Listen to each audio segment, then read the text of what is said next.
Please join me in welcoming Commissioner Ward. Thank you very much for having me. I'm delighted to be here, especially as the Ontario Pay Equity Office had the opportunity to participate in the launch of this program in 2017, when former Commissioner Emanuela Hennick, who some of you heard from today, wrote a letter to the future.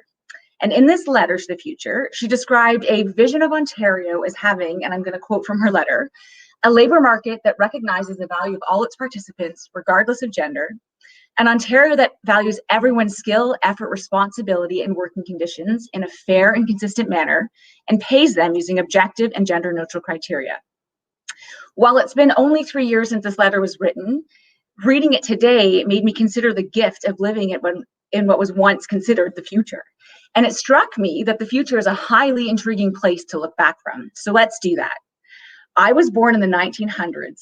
That sounds like a long time ago, but really it's not.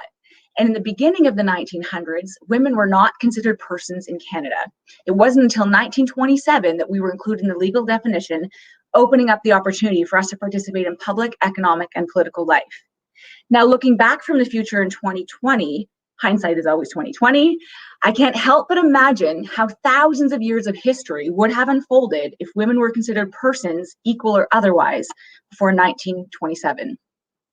If Eve's hunger for knowledge was celebrated rather than cast as the fall of man, if Cleopatra's ascendance to the throne was framed as astute strategy and negotiation skills rather than being dismissed as the lust of a temptress, if Joan of Arc hadn't been burned for wearing men's clothing but recognized for the successful military campaign she led, if Michelangelo had painted the Renaissance woman, if the scientific community hadn't waited a century to pay attention to Ada Lovelace's notes on Charles Babbage's analytical engine, if Marianne Shadd could have published The Provincial Freeman, a 19th century anti-slavery feminist newspaper, in her own name.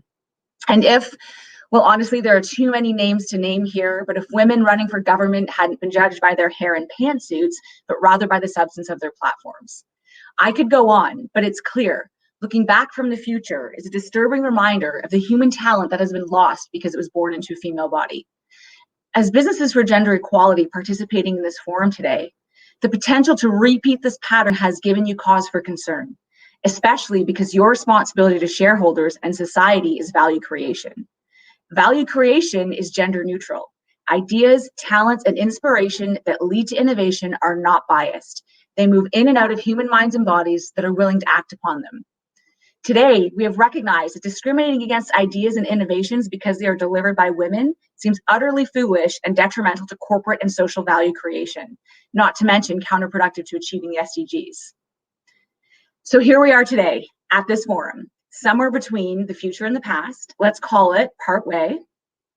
We are also somewhere on the path to ending gender discrimination and achieving both gender and wage equity in the workplace. Let's call that partway too.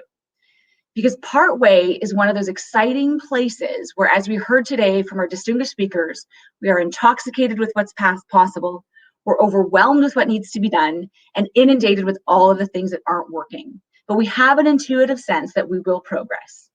This event's subtitle, A Forum to Fast Forward Progress in the Canadian Private Sector, suggests rightly that progress has been made.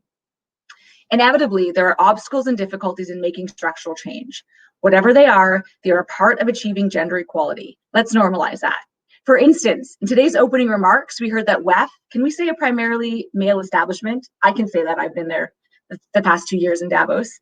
They estimated that it will take 257 years to achieve gender equality, economic equality between men and women. And a few weeks ago, I heard someone say it's going to take 100 years to close the gender wage gap. Is that discouraging? Of course. Is it inspiring? Yes.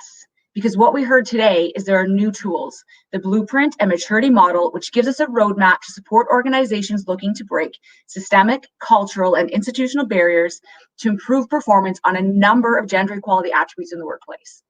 These are tools and processes that move us further along the path, or rather, further part way to achieving our goals.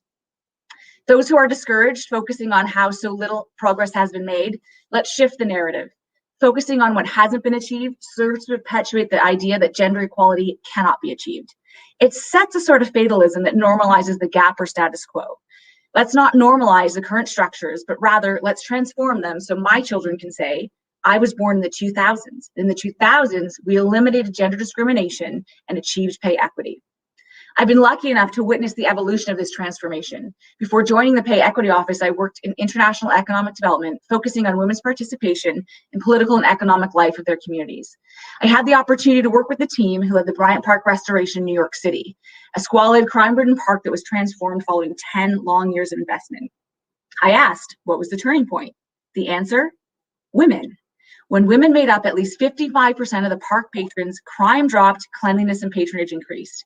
When a woman walks her child down the street, she signifies to everyone else that the street is safe, that it belongs to her, and her presence signals others to join. As we heard today from many speakers, when women participate equally and are recognized equally for their contributions, societies and organizations flourish. The team that makes up the Pay Equity Office, you can connect with me, with Jared Salzberg, with Sarah Jane Cruden during the networking. We are committed to this and to enhancing women's economic empowerment through enforcement of our act, the first of its kind globally, and through education that edifies and elevates the equity conversation. We are grateful for partners like the UN Global Compact Network and for each of you, the Businesses for Gender Equality, whose leadership demonstrates that the future need not replicate the past. Thank you very much.